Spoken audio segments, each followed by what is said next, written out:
You get a peanut. I'm not. No. Real thankful for everybody letting us just Want like daddy or peanut? You want daddy or us? Mom. No.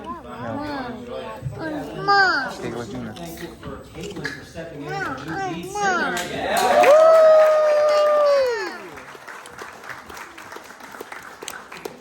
Caitlin has not had a lot of time to rehearse with Kevin and I, but we're sure she's going to do great.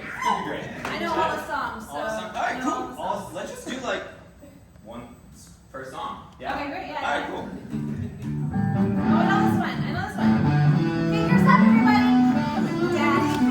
Daddy finger, where are you? We know. Woo! Sorry. No, Mama's really good. Mommy. No. We're a rock band. So like rock songs. Rock. I know the rock song. You know rock songs? Yeah. Got it. Oh, yeah. Cool. Let's just do a rock song. Okay, rocks up, everybody. Rocks up. Rock, scissors, paper. Rock, scissors, paper. 1, 2, 3. Play with me. Right hand, rock, left hand, scissors. Stop. That's on me. I said rock songs. That was a song about a rock. What the walk in scissors? Not rock as in like rock, paper, scissors. Rock as in like rock and roll. Yeah. Oh, okay. Oh, hold on a second here, Caitlin, or Kevin. Caitlin's a mom. Okay. Have you heard of matrescence? No. Well, it's the hormonal changes a woman goes through during pregnancy. It's like a second puberty. Okay, but she answered our ad. It was out in the hallway. She answered it and said she would be a singer for a rock band. I know all the songs. All right, let's just do one more song. Okay, And we'll see what happens, okay?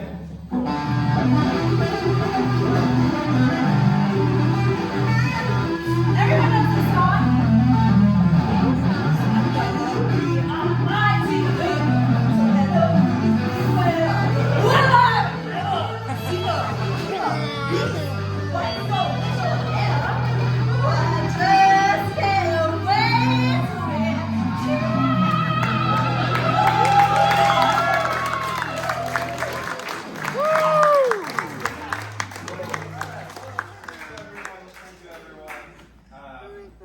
If you couldn't tell, I wrote that song, or I wrote that sketch, because I've always wanted to be in a rock band, but I was never really the rock band kind of kid. I always, in high school, I wanted to be that cool kid smoking doobies behind the liquor store.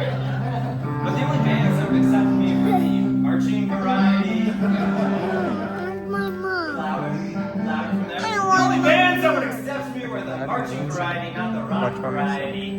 But I realized, I guess the closest I ever got to being in a rock band, I was a low brass player. And so I had a band locker. And I said low brass because if I said euphonium, would anyone know what I was saying?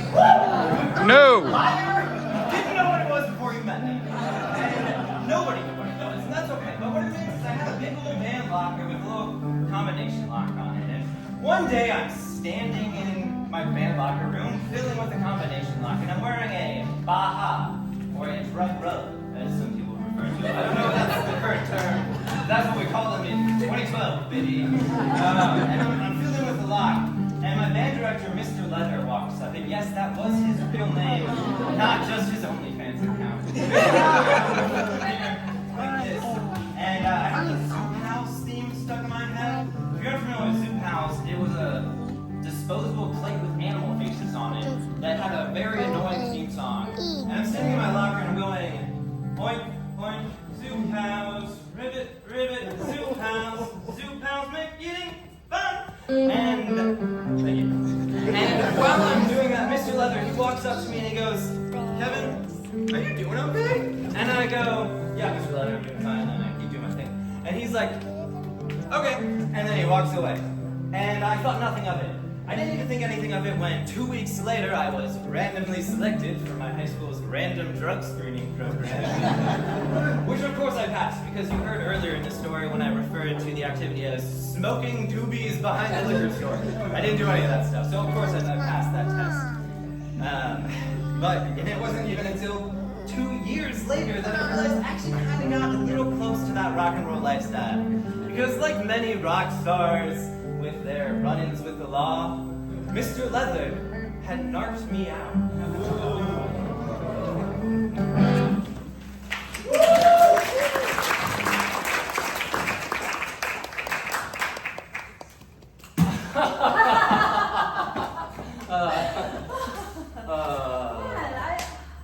I've never hit it off like this on a first date before. Like, what is this, TV?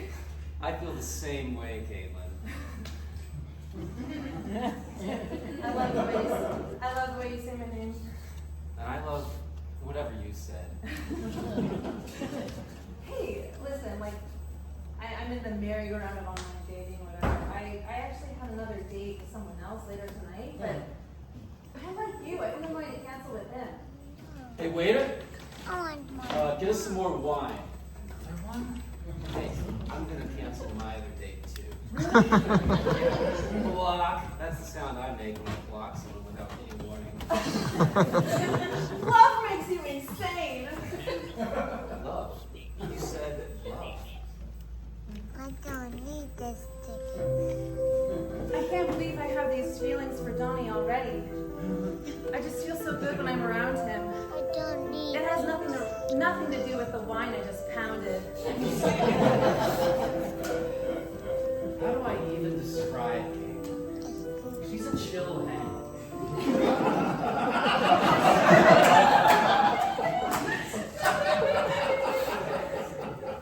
If you folks are going to stay longer, could I get some food started for you? Nice appetizer sampler? Oh, more wine's good. Oh, it's a special occasion? We're gonna get engaged in probably 5 minutes. Wow, this is it. I feel so good about this. So do I. When we go to our honeymoon trip, we should go to Dubai and hang out of a helicopter. As long as I can bring wine. Anything to distract us from the boring monotony of a long monogamous relationship. I agree. All right, I got your third bottle of wine right here. more than one. And your check. Oh, I two want checks, my please. mom. Donnie has to split the bill. I feel blindsided. I want more. Everyone's a feminist, so it's fine to pay this. Donnie, listen, I have to be honest with you. I need a partner on the same wavelength. Yeah, maybe we can just stay friends. Hey, yeah, dinner is uncanceled. I'll see you at the Outback Steakhouse. Hey, yeah, I'll still be there. Yeah, Olive Garden? Yes.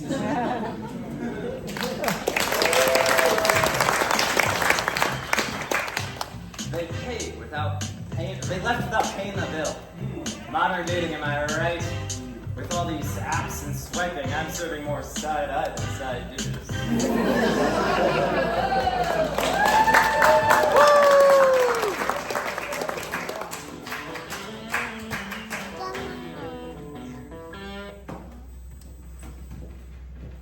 Oh man, I can't believe the big day is finally here. It feels like we've been planning this wedding for years. What is this? I know, and I'm just still so honored to be your best man. You know, I didn't expect that, and I certainly didn't expect a farmhouse wedding. What? Do you think I'm making a mistake? Oh gosh, no, it's just, well, you know, you and Meredith are from the city. I thought maybe the Washington Duke or the ballroom at 21C might be more to buy, you know, for a wedding. Oh, gotta wear the hat. See, that's what I'm talking about. You've never worn a hat in your life. Like, the closest you came to that was that one time you wore a beanie and you said it gave you face claustrophobia. You know, Kaylin said it made me look rugged, right, Kaylin? Yeah, you look great. Oh, here's your look. No. A bolo? No. Yeah, it's No. way more reasonable than a tie-tie. It's all Come very on. aesthetic, you know? We've got hay bales for seating, we've got mason jars for cocktail wear, and our officiant is a goat farmer / poet. You've got a goat farmer officiating your wedding? Well, I mean, technically he's my kombucha guy, but he does poetry on the side. Nope. Gotta wear the boots! I wore these during that photo shoot for the engagement on that antique tractor. Kevin, okay, look, your LinkedIn header photo is the Durham City skyline, and your bio says you're a creative data insights ninja. You're right. I should probably change that to data wrangler. This is insane. You live in a high-rise.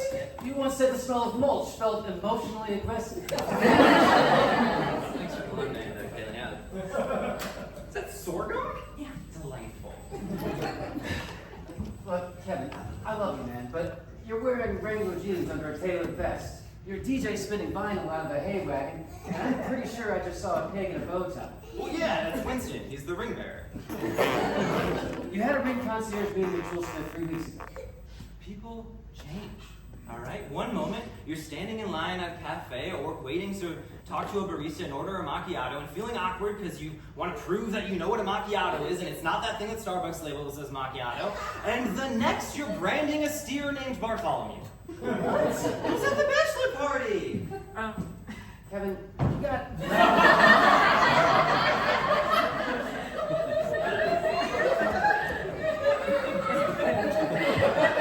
What did I do?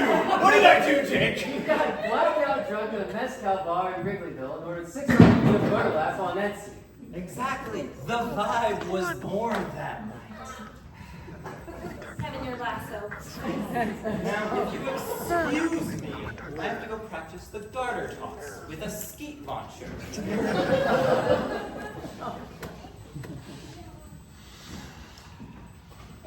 I'm gonna lose him to the prairie, aren't I?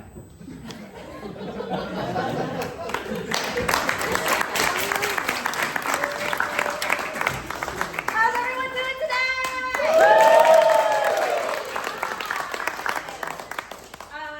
I'm Caitlin, and as promised, we are going to have real, true monologues for you guys through the course of this sketch show.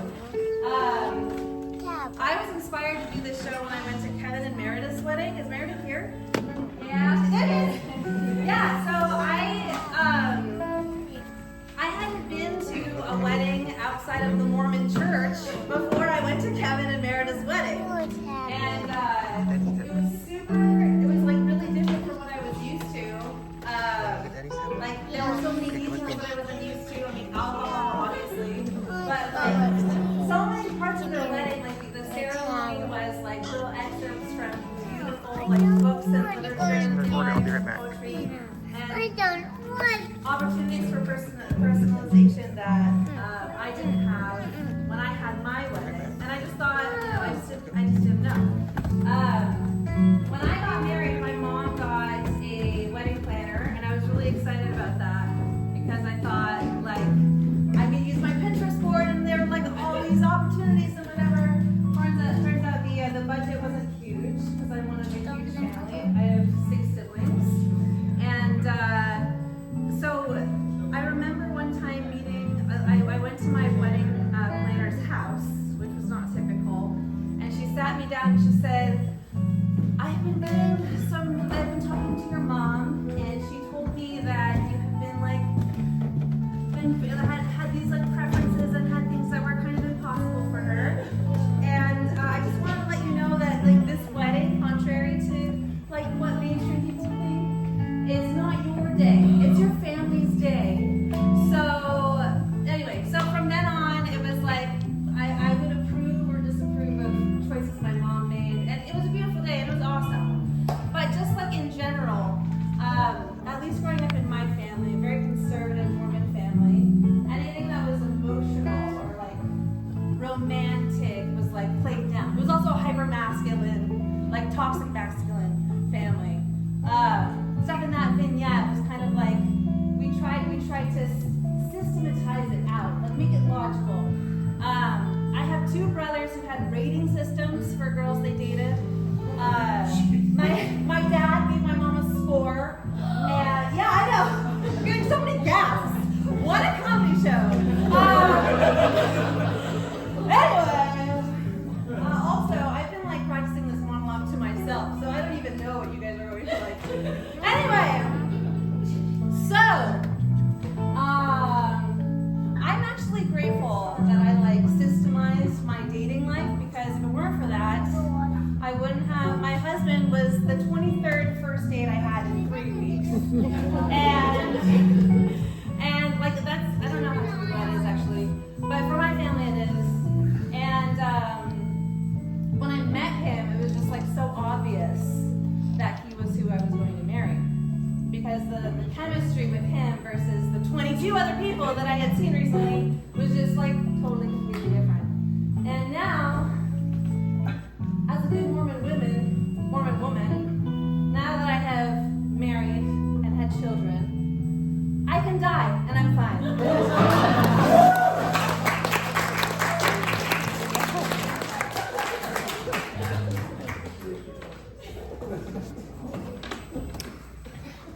Dearly beloved, we are gathered here today to celebrate the life of Caitlin Clive Toomey.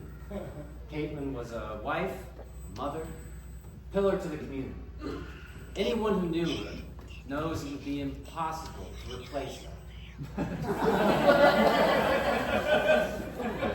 And folks, that's why we used ZipRecruiter. With their powerful AI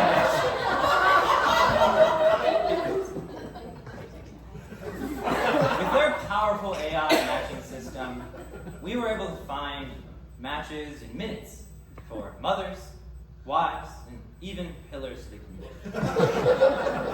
That's right, we found more than 20 smart matches in less than 15 minutes. See, Caitlin, she had recently gone back to school to finish her bachelor's degree online. She loved taking comedy classes. Her children would say she was a, quote, good mother.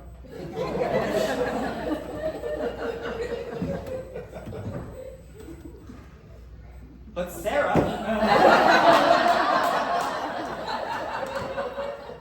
babysat for a season when she was 11 years old.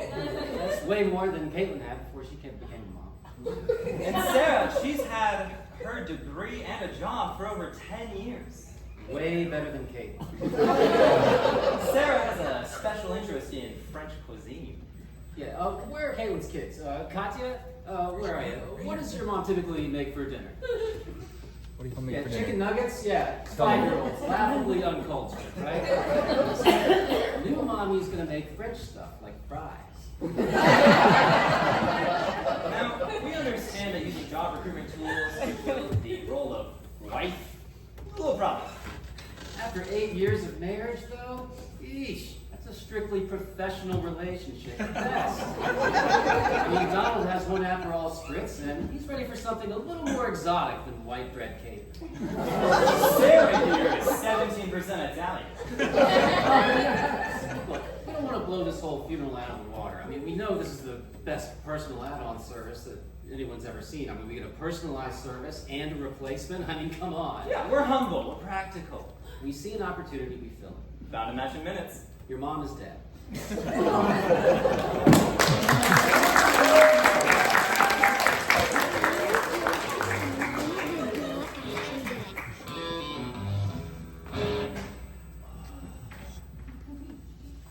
Afternoon. Hi. Hey, you know why I pulled you over? I guess I was speeding. Yeah, I clocked you at 68 and 55. What's the hurry? I didn't even realize I was going that fast. You know, sometimes when we're in a rush, we're really just running away from ourselves. Come to think of it, officer, I have been feeling really disconnected lately. Oh, could you say more about that? Yeah, Oh, well, hold on. Could you give me your license and registration, too? sure. I just feel like I've been on cruise control. Oh, I see. You're not feeling very engaged in your day-to-day life right now. Is that what I'm hearing, Diane? Yeah, sometimes I feel like I just give and give and give and Not that's getting it. anything back. Yeah, exactly. Yeah, is there anything in your car I should know about? Nope. I just want to feel normal. Well, normal is different for everyone, Diane. Do you mind if I conduct a search of your car? Actually, I don't consent to a search without a warrant this time. Setting boundaries is an act of You're doing really good work here. Thanks. Hey, actually, you know, I was in that depression a while back. Oh yeah, we talked about that when I pulled you over for passing that stopped school bus. Yeah. I've been feeling better lately. Can I be vulnerable right now? Diane, everything you say here is completely confidential. In fact, apart from the fact that it's being recorded on this body cam. I've been feeling pretty manic lately, and at first that kind of freaked me out, but Maybe I'm just feeling something for the first time in a while. Dispatch, I think we've had a breakthrough.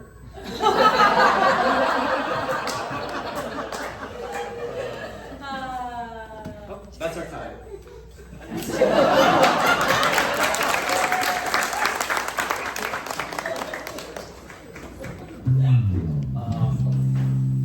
Hey everybody, I'm Jake.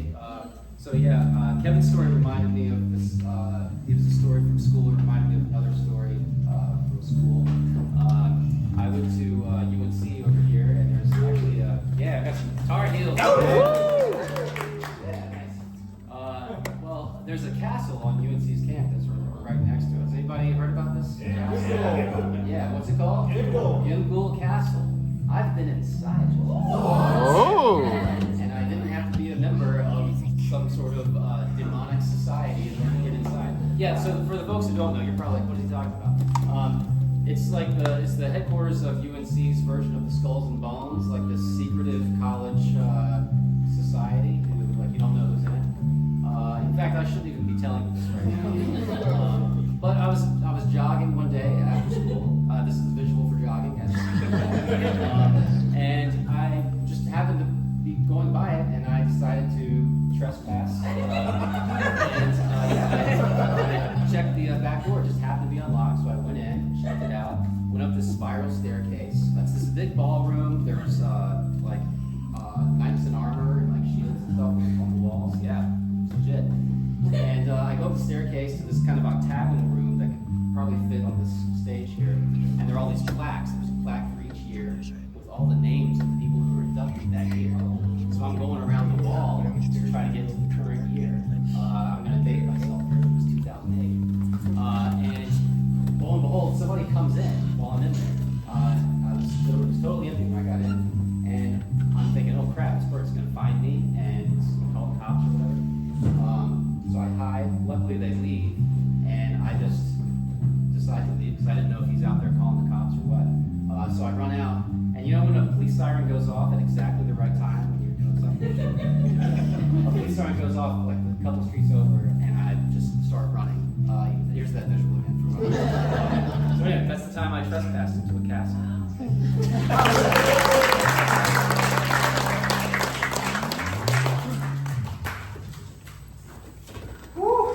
Dinner was great tonight, babe. Hey, thanks, buddy. How was work? Oh, you know, same old, same old. Oh, sorry about that. Maybe you look old job soon. Oh, hey, it's time to check on the babe. Oh, I got it. Okay, hey, thank you. Yeah.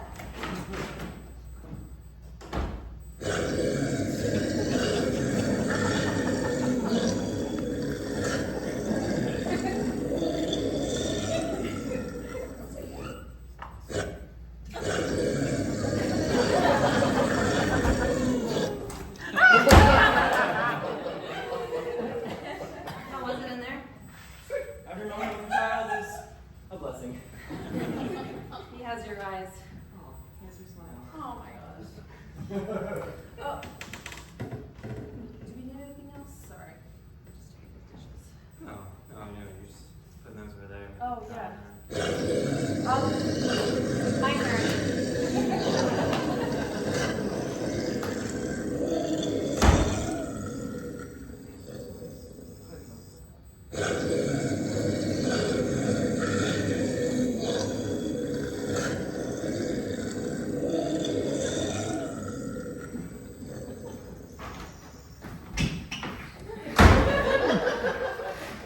Hey, So big now. I remember when he could fit in my arms. He's getting too big too fast. he's gonna grow up. Hopefully not too soon. You know, the other day when I was feeding him the back half of that wild boar, he just looked at me with such love in his eyes. I love him.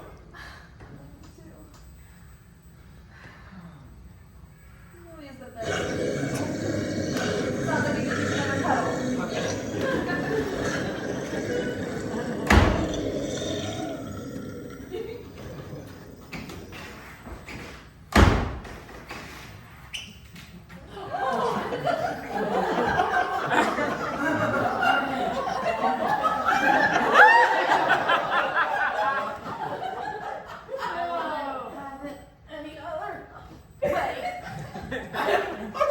fraternity.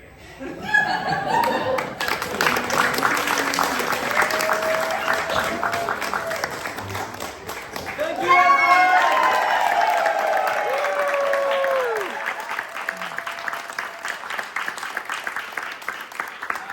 Rehearsal is written and acted by the three of us. We're here to introduce ourselves. We got Jake, Kevin, Caitlin. We got Nina in the booth.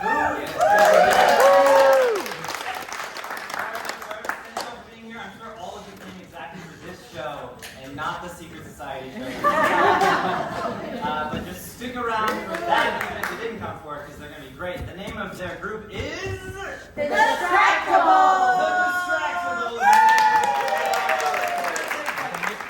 2 minutes or so just to clean up the stage a little bit. If you need the bathrooms, they're over that way. If you need a drink, it's over that way. If you're looking to do what we just did, all of us took the sketch curriculum here at Meddlesome, so check out thisismeddlesome.com for classes. Yeah, is that it? That's it! Cool!